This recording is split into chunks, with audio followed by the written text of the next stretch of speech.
Good morning, everyone, and welcome to our Heavenly Parent Holy Community Oceania Hundoke today together with Kim Raymond. And it is Sunday, the 13th of February or the 13th of January in the 10th year of Chongyalguk. So let's begin by offering a bow to our Heavenly Parents and True Parents. Chariot, Kyombe, Haru. And let's recite our family pledge, both in Korean and English. Thank you. 가전맨세 7. 전국 주인, 우리 가족은 참사랑을 중심하고 본연의 혈통과 연결된 위하는 생활을 통하여 심전 문화 세계를 완성할 것을 맹세하나이다. Family pledge number 7. Our family, the owner of Chongyalguk, pledges through living for the sake of others to perfect the world based on the culture of heart, which is rooted in the original lineage by centering on true love. I'd like to ask Doug if you could offer the opening prayer, please.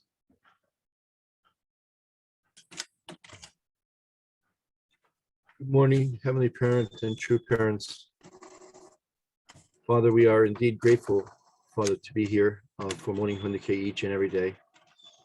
There is so much that we have learned, given us the ability to think more clearly, to reflect, Father, on our own lives, to know about true parents so much more clearly, and to base our actions, our thoughts, and our activities on this knowledge, Father, and to do it together in the fellowship of brothers and sisters, Father, from all of Oceania is just an amazing privilege, Father, and an opportunity to discuss, Father, on such a large regional level, a meeting of people from so many different backgrounds and understandings and life experience. Father, our hearts are really filled with gratitude, Father, and wonder of where this is all going to be able to lead us so that we can be part of the great solution that's now coming from heaven. We are happy to see this month, Father, of the meeting of minds, of leaders, Father, in South Korea. We know that governments, especially the South Korean government, have disappointed many people. But Father, true parents have persevered through this and met these circumstances with grace and dignity and patience and love. And Father, it will all work out. So we're so moved, Father, by the beautiful presence of True Mother and the opportunity now to see these leaders, Father, continue to discuss and work together. The invitation that True Mother has received from Kim Ong-jung in North Korea is of great importance, significance, and hope to us. We just hope and pray that, Father, we can be absolutely victorious, and that we can, each one of us, be made worthy to participate in this. So we pray that you will help us and give to each one of us what we need, Father, to offer our support to true parents at this time, as they are truly bringing heaven and earth closer together. And Father, it just is so exciting for us to be here and to be part of this. So we offer our prayers together in unity, Father, that we might become worthy, Father, to offer real support for true parents. We report this in the name of Douglas Mary and Carlos Moriarty, a blessed and true family, owners of Chongyalguk, together with other all blessed families in Oceania. Aju. Thank you, and good morning, everyone. And let's give a warm welcome to Kim as he shares with us this morning. Thank you.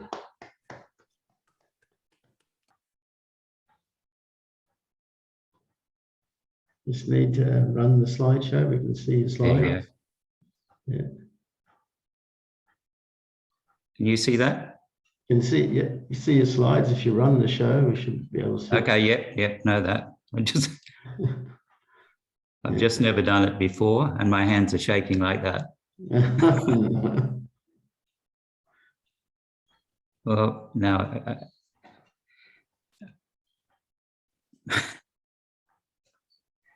what I was afraid of.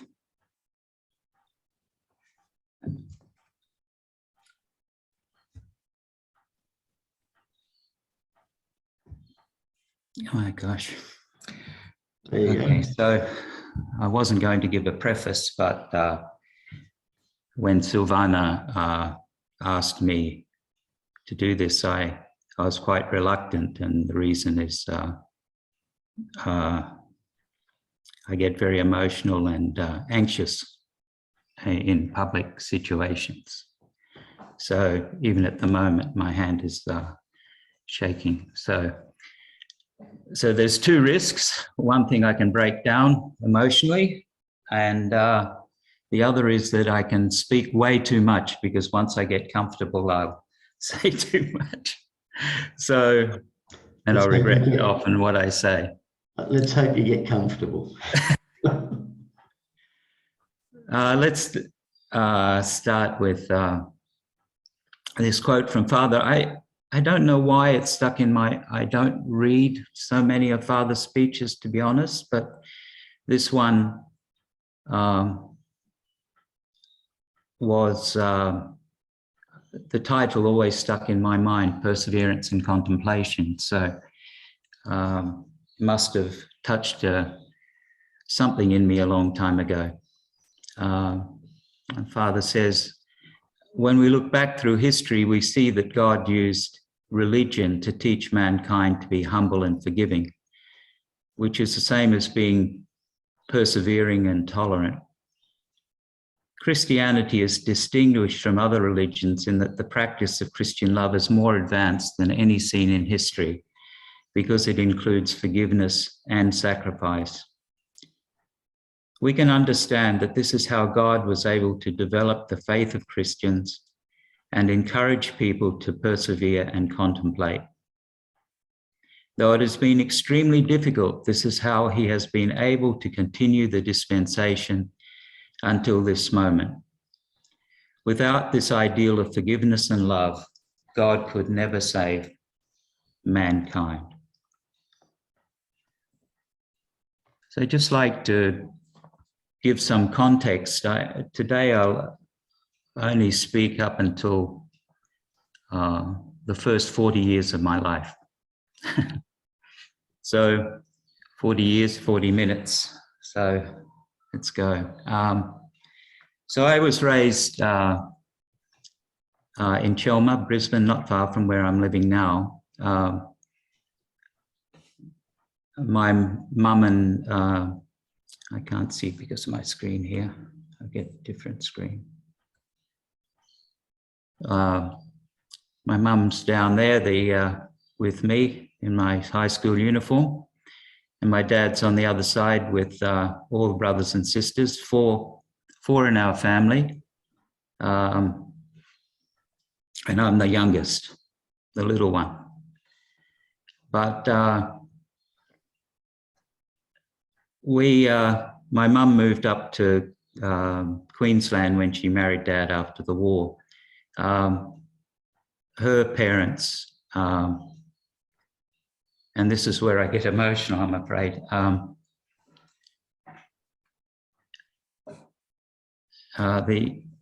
My grandfather, over on the top left there, was a working man, man of the land, went through the Depression, as all the grandparents did, but went through the war, First World War, came back with shell shock. My grandmother, the one holding me there, was from an educated background. She had a number of sisters that were high in education in South Australia. And actually one of her aunts taught my mum at Adelaide High School. On the other side, on the right, is my grandfather and grandmother, my dad's parents. They came from a somewhat wealthy background. They lived on the high side of the line in Chelmer. They're in they were presidents of the Bowls Club, and my grandfather, who by my mother's testimony was a very kind man, was also a deacon in the Anglican Church. They were very strong Anglicans. They didn't have a lot of tolerance for other religious groups, unfortunately, but I didn't meet them, so I was more aware of my grandmother, and she was very strict. I remember whenever we went to her house, we weren't allowed to touch the dining room table because we would put marks on it. We would upset the French polish. But anyway, that's my family.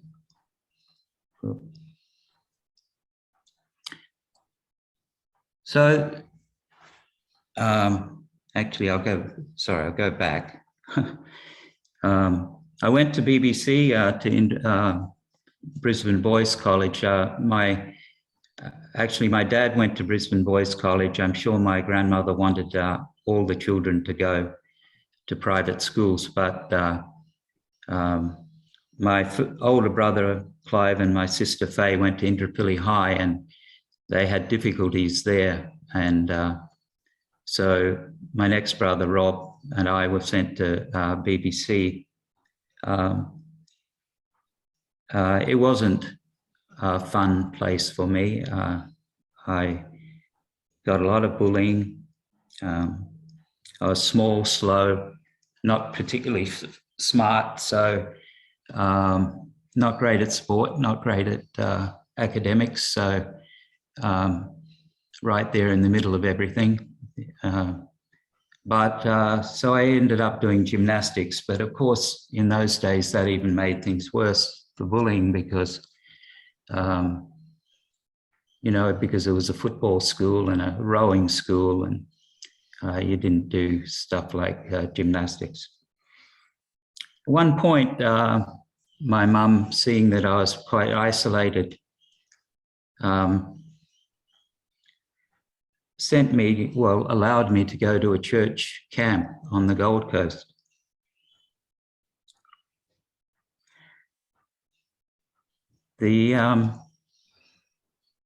At that time, there was a man called Lou Bourne. It was a Methodist camp, and Lou Bourne, who died in 2019, was a evangelical and very moved by his talking, and his name sticks in my mind all these years. And it was at that time I gave my life to Christ. But that didn't really last that long. I went home and said I wanted to become a Methodist, and thinking about it now, my mum said, "Oh no, you should remain Anglican. If it's real, then doesn't matter what church you go to." She was right, but I think at the time, the political implications of me leaving the Anglican Church in our family would have been not well accepted. Anyway, for me, the coming home, that little blue house, was my haven. I became really fishing fanatic. I bought every fishing magazine that came out, and outdoors magazine,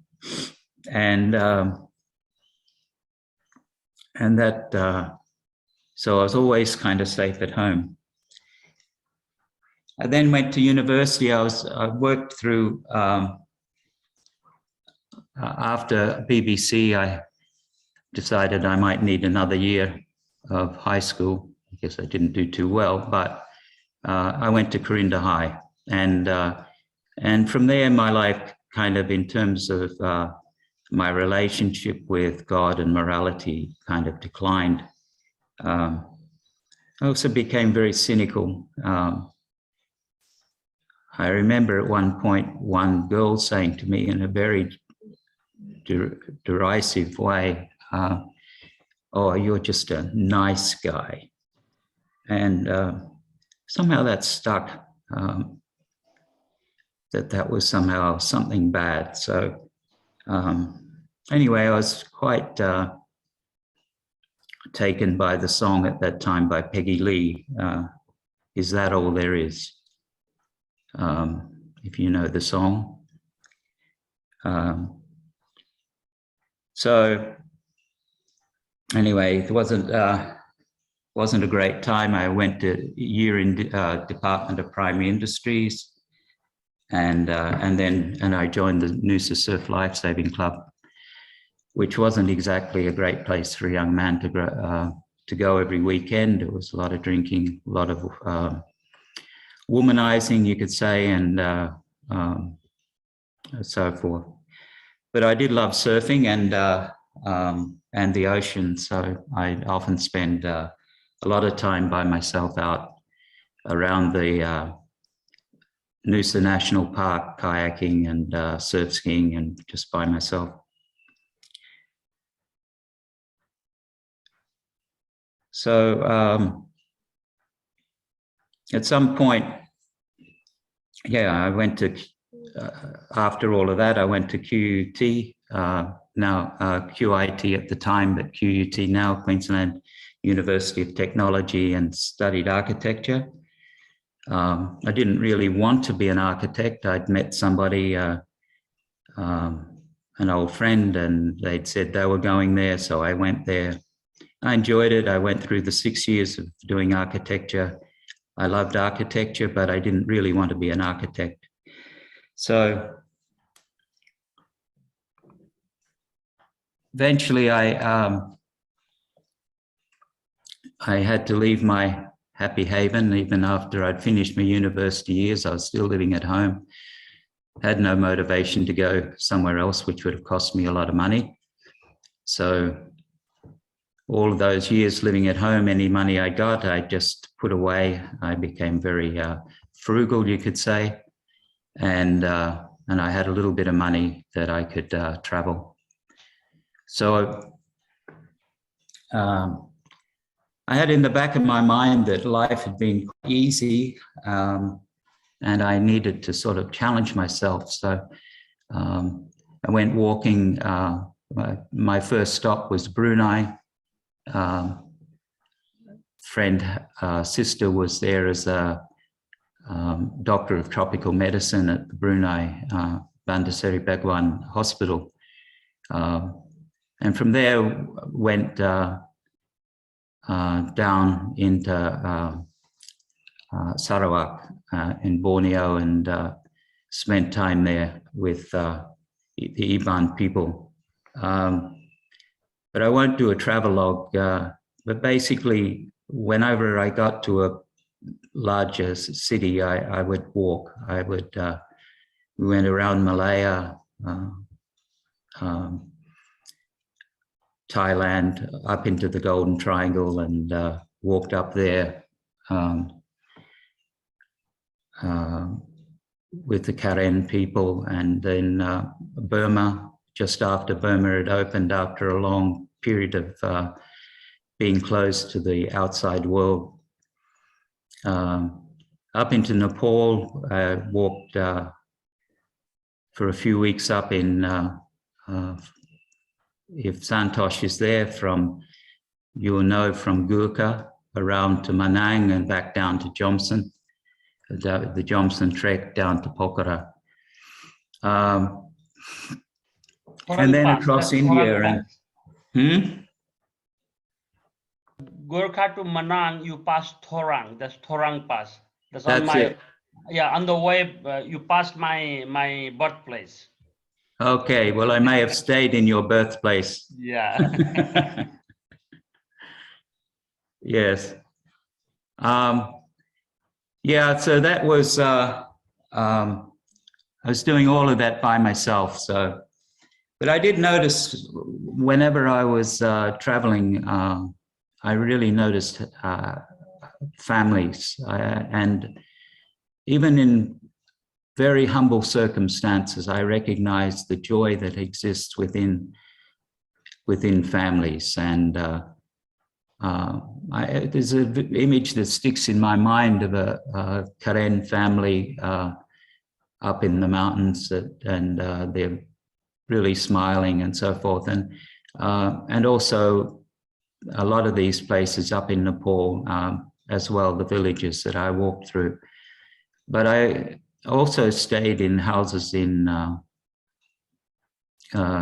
Egypt, and not Egypt so much, was pretty confronting, but Israel. I walked across Israel from the top across to the Golan Heights, and I stayed with Druze people as I was walking.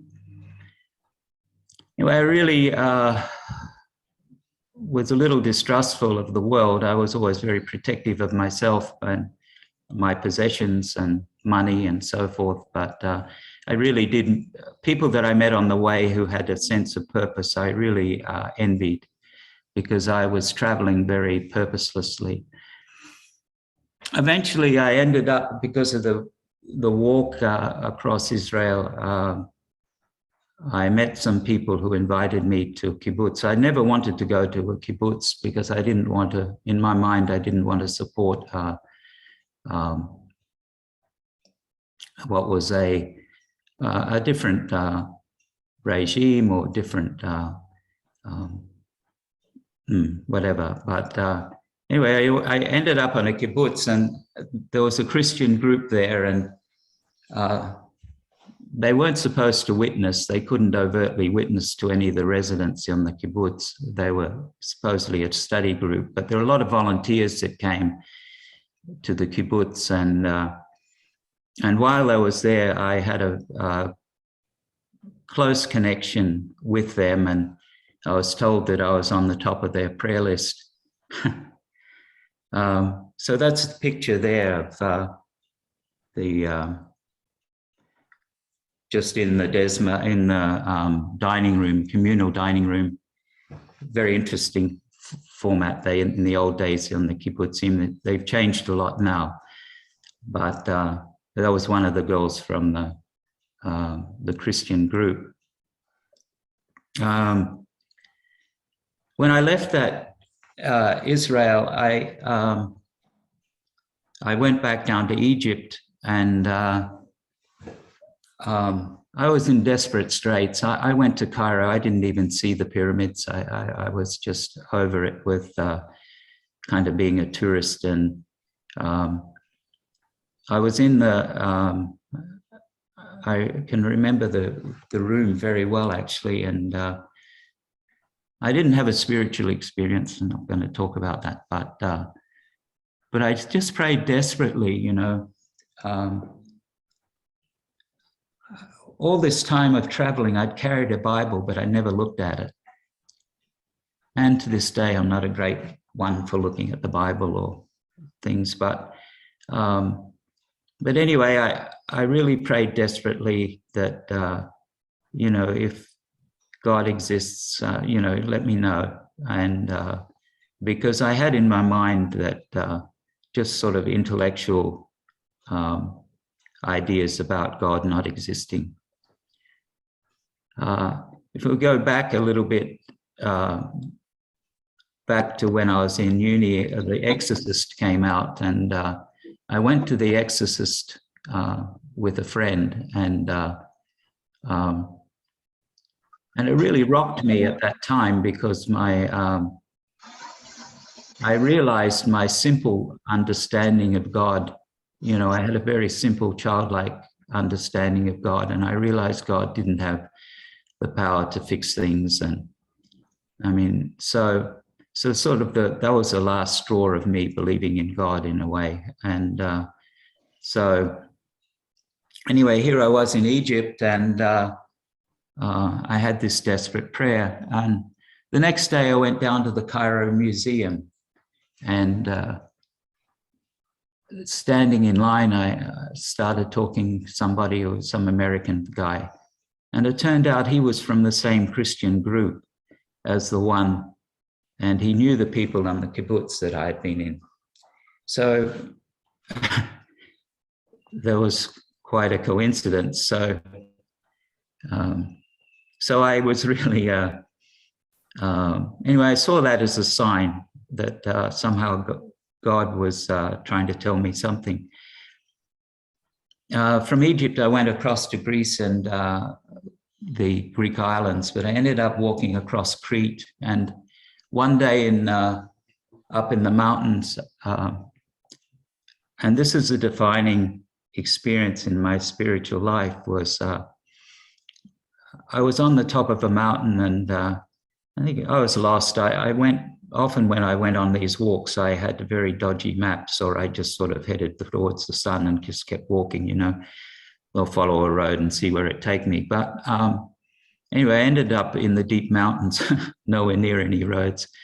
And we got to the top of the mountain, and I had this deep sense of gratitude. And yeah, and it shocked me because, you know, just at that time I thought, well, why can't I feel gratitude? You know, I know things are beautiful and everything, but there's something deep inside me allows me to be grateful. So there must be an object for that gratitude. You can have a feeling of gratitude, but it has to have, you're grateful for something. And that feeling has stayed with me on and off. It's the defining feature of my spiritual life is a sense of gratitude for nature, and particularly when I go out on the ocean, I get that overwhelming sense of gratitude when I finally overcome the inertia and get down and put the kayak in the water or the boat in the water and get out there, and then I feel free, and I feel somehow connected, or just grateful. Anyway, I then started, because of that, I started looking for a Christian community or a group that might I could connect with. And I ended up, you know, there's all a backstory to all of these things. I bought a bike and I ended up in Mexico. I was cycling in Mexico. I had a friend there. That's why I went. But on the road, I came across I was just actually pushing my bike up a hill, and a bus came past and offered me a ride. And on the side it was an old American school bus, and it had on the side the Church of Christ Christian, Corona. On that bus was a group of people who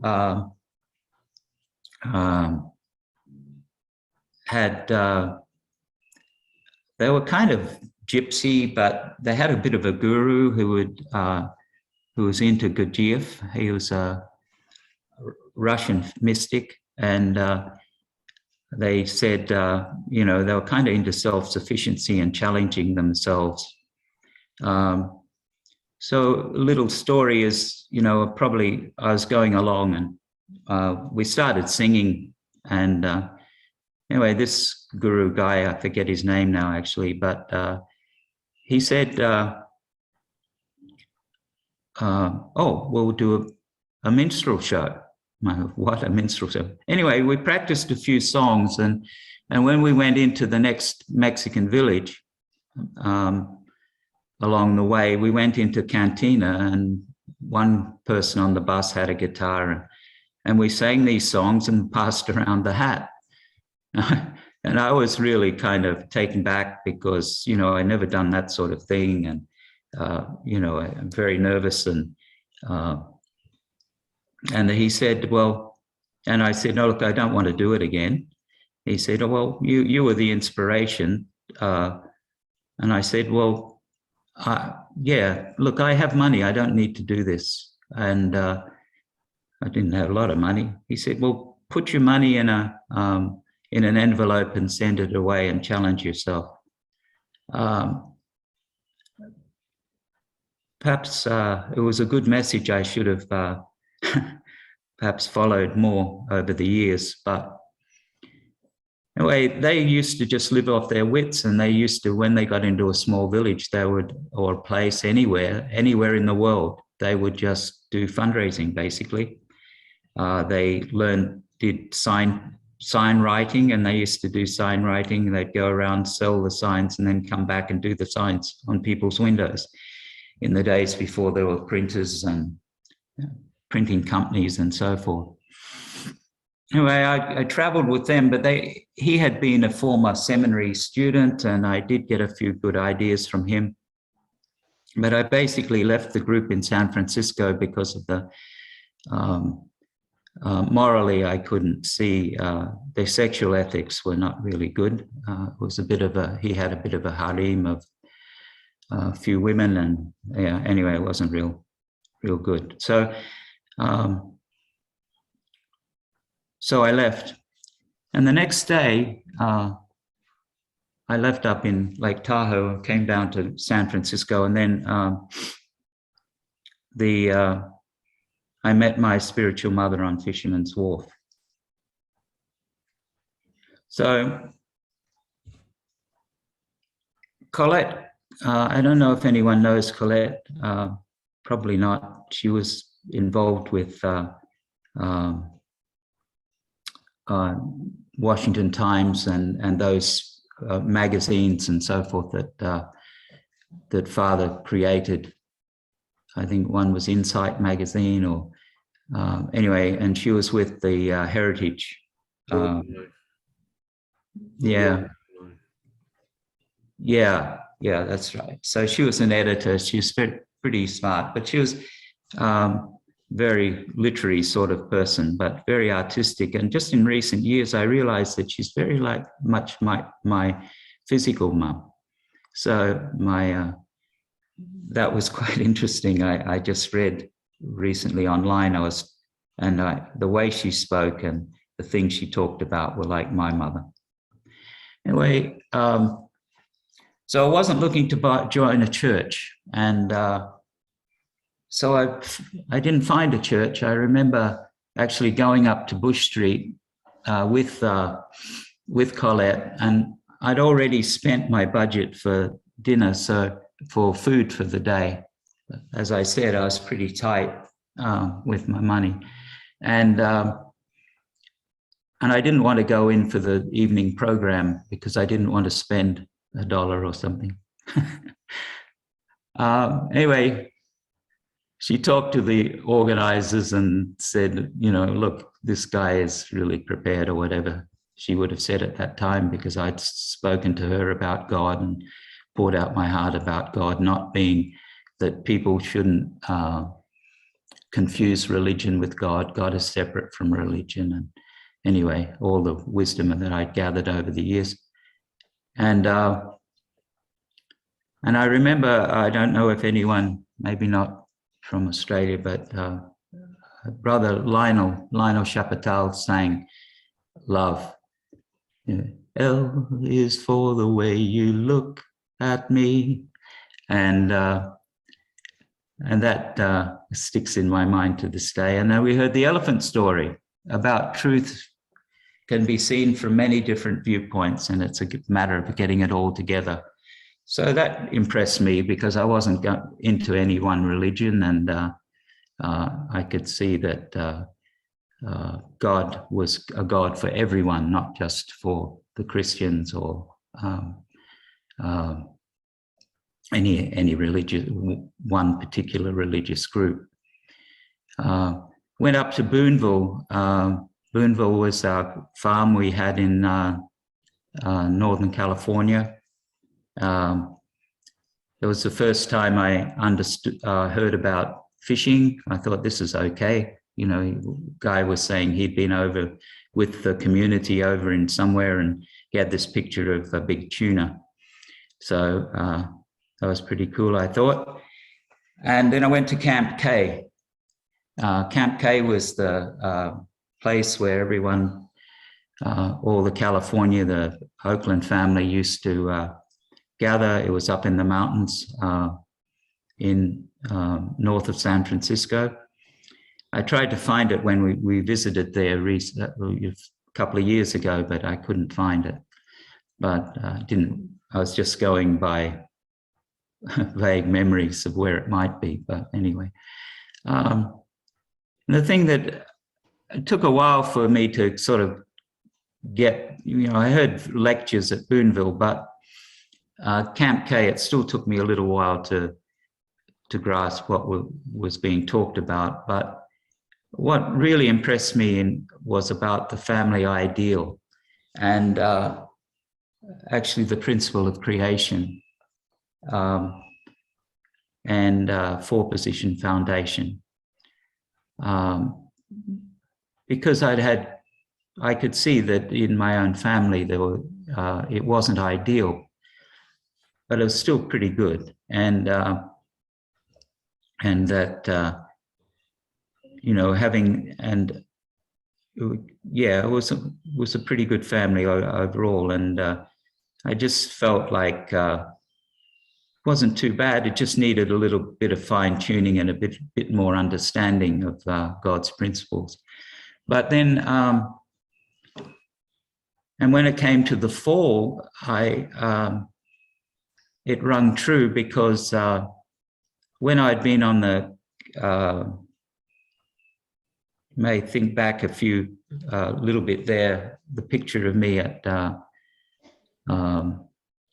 on the kibbutz with a young lady. That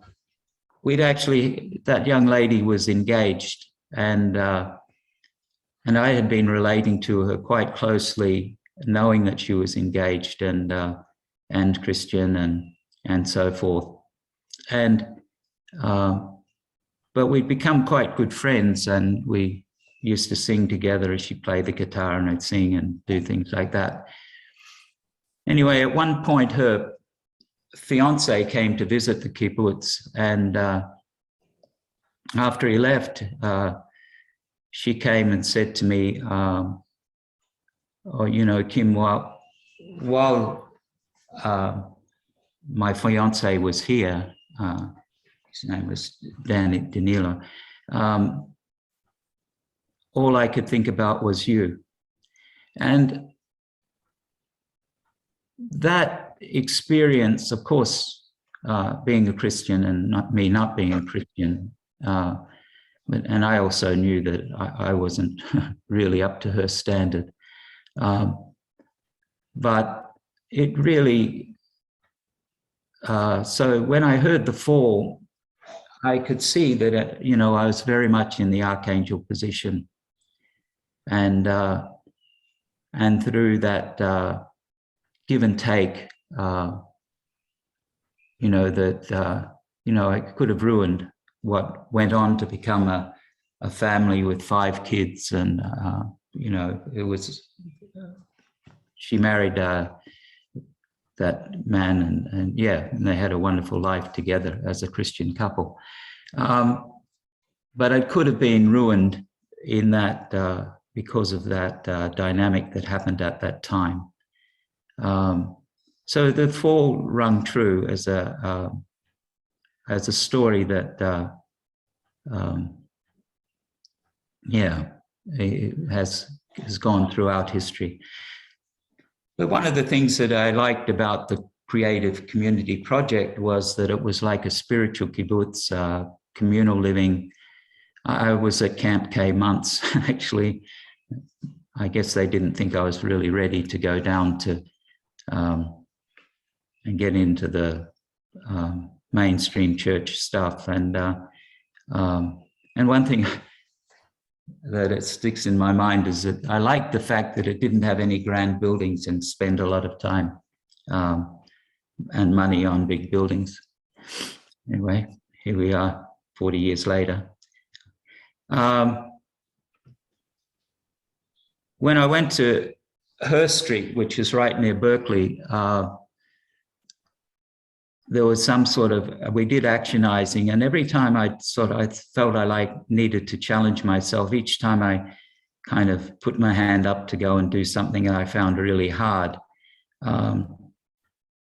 somebody would come along at the last minute and take me to do something else. I think they were protecting me in some way. They knew that I wasn't really, perhaps up to speed as a core member. But anyway, there was a graduation after the actionizing, and I had a really strong sense that I was there not because of my own benefit or anything, but because of my ancestry.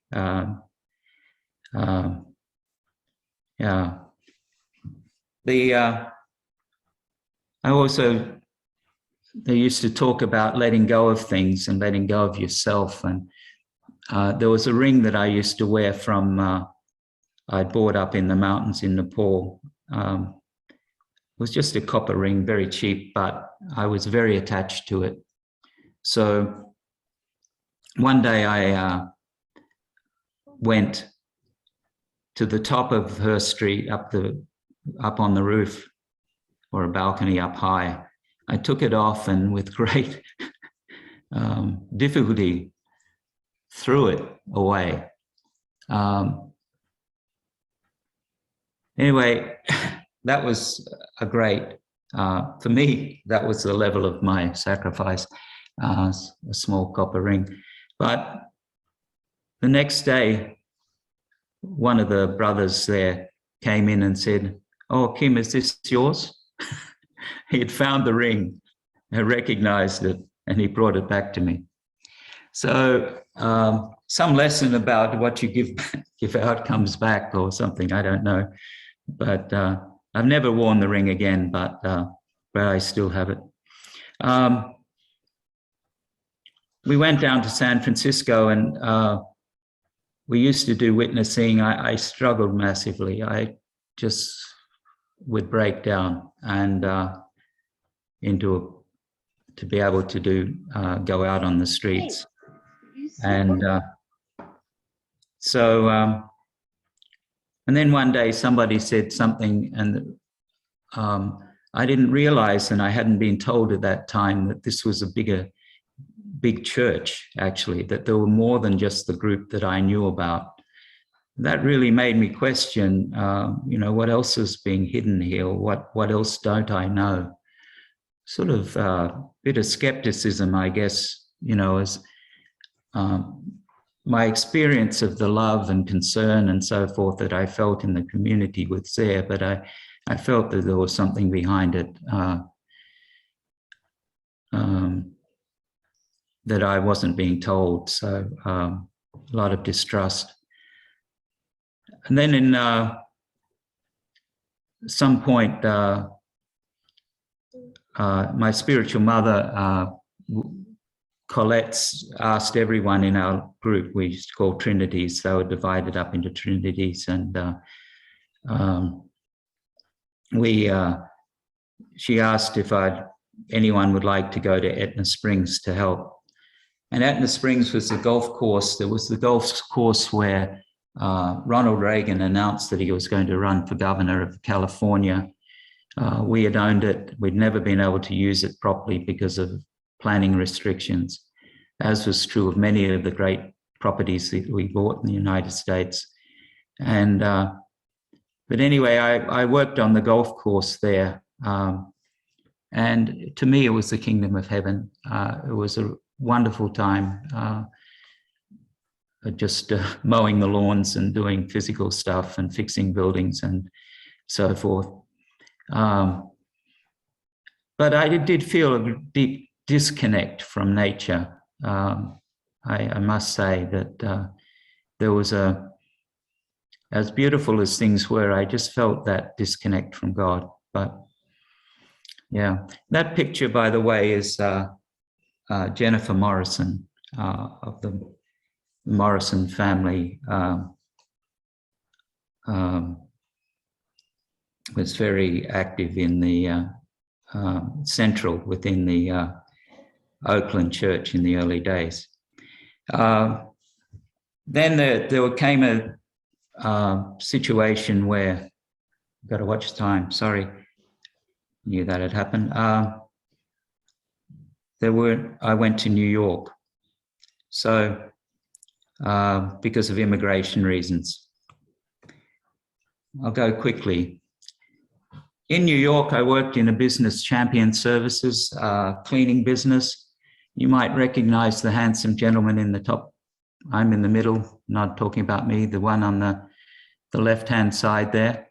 Anyone recognize him?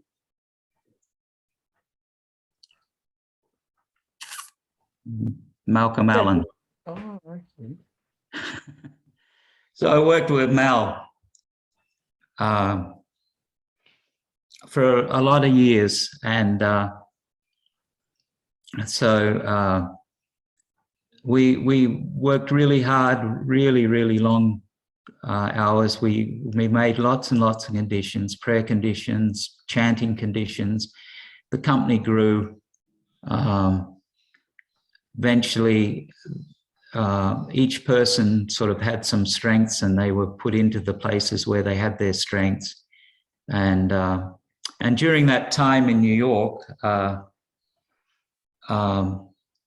was the little house we lived in, 164th Street, Jamaica.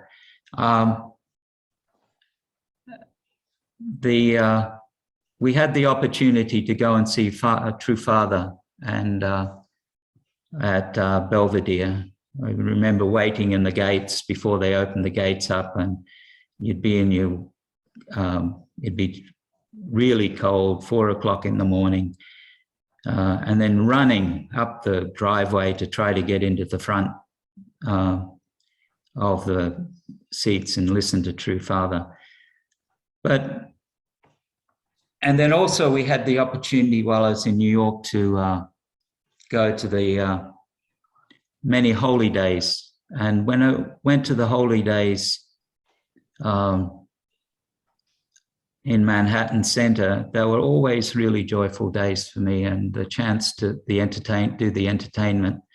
I must say that when I went to the New Yorker and the Grand Ballroom and Father spoke, I tended not to go near the front. I always used to prop myself up against a wall somewhere because I knew it would be a long time. So not exactly model behavior, but anyway, throughout this time, I must say that True Father was a bit confronting. I liked the stuff when he talked about love and family and that type of thing, but I wasn't real big on the sacrifice and the more confronting aspects of True Father's message. And when I heard Yojanim speak many times, and he also was very confronting. So maybe given my spiritual space, the messages were too strong for me. But the stabilizing factor in all of this, and whenever I felt some skepticism or doubt, was True Mother. Her radiance, that she supported True Father, and I just couldn't think there could be anything wrong with if True Mother supported this person that was confronting me, and sometimes I questioned and so forth, that there's something good there. And that's been true through my church life, that those pictures of True Mother and True Father interacting lovingly at different times have been a real comfort to me, and has kind of kept me stable many times when I was very wavery. So I'm almost out of time, but I'm probably well beyond my time. probably this needs more time, but let's see how many more have we got. Yeah, gosh, my fears have been realized. I speak too much. Eventually, I went to the matching and blessing. I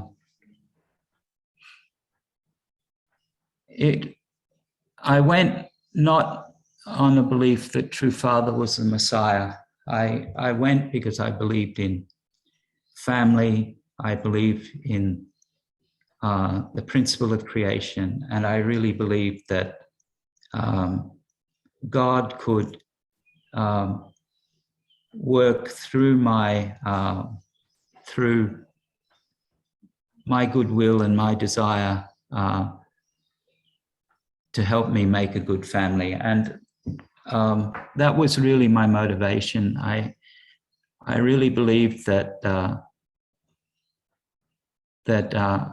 I need to be able to love anyone, so I could go to the matching and I prayed, you know, at that time, you know, I'm willing to accept anyone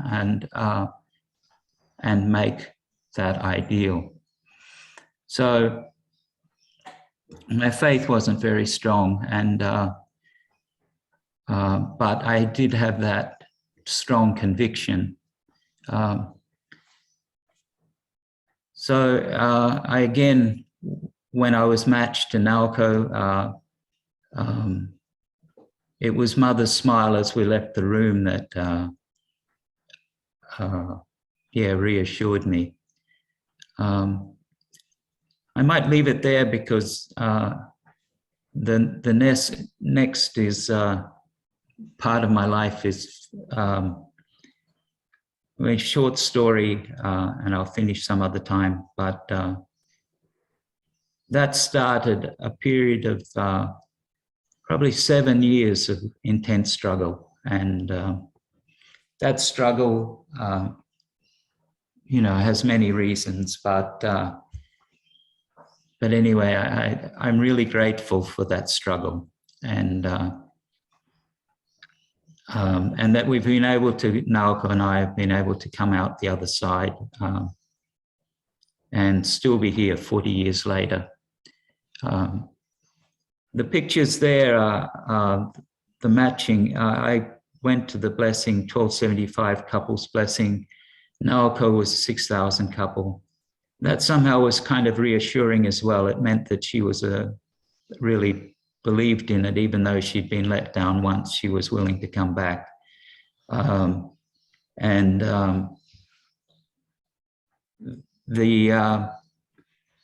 I don't know if you can see it. They'll manage to get a picture of Father throwing the water. I went to the 1275 couples with a picture blessing, and then Mother and Father, we walked through, and that's me with the cowlick. But yeah, and the other picture is when my mum and dad came to visit us during that time with Dr. Durst. Yeah, so I'll finish it there. Thank you. Thank you, Kim. Thank you for sharing your life and your experience, and I'll just close off for you. It's all right. All right. So yeah, we are out of time, but thank you, Kim, and we do hope you come back to finish it. I'm sure there's a lot more you can share, because it's actually very inspiring, even though you might doubt it. Everyone's life of faith is truly a testimony to how amazing God really is. And I just want to make one statement before we go off to pray. It's just that at the beginning you read Father's words, and he said that humble and forgiveness, humility and forgiveness are the same as persevering and tolerant. And I see from your sharing how that's exactly what you did. you were persevering and tolerant in everything you did. And then you had that amazing experience of gratitude of nature and gratitude of life. And in essence, being grateful to God. So I think 40 years is a success story. It's the classic separation from Satan ideal. So I think you achieved it. I've always admired how sincere and honest you are, Kim, and I always find it refreshing. So yeah, known Kim a long time,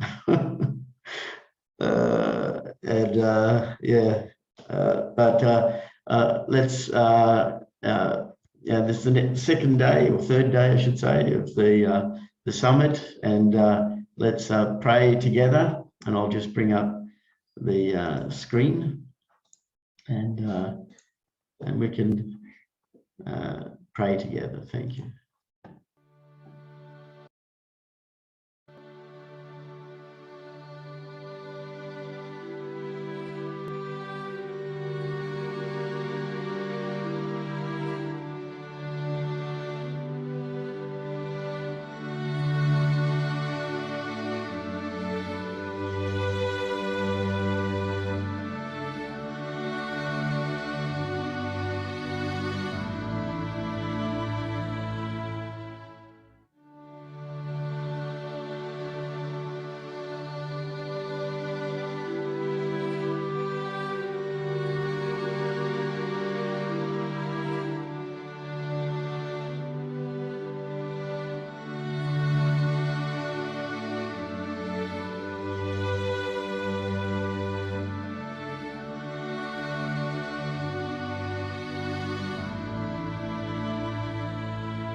Jew. Thank you, everyone. Thank you again, Kim. Thank you. Bye. Barbara wants to say one thing. Thank you, Kim, Raymond, for the sharing. Thank you. Love Kim. Really Yes. great to get to know you better. Wonderful. Yeah, agree. Looking forward to the next one. Thank you. Yeah, Thank you so look forward to the next time, Kim. Yeah. Everyone's got long stories, so we can do those. Yeah. Have a good Bye. weekend, everyone. Thank you. Okay, bye-bye. See you.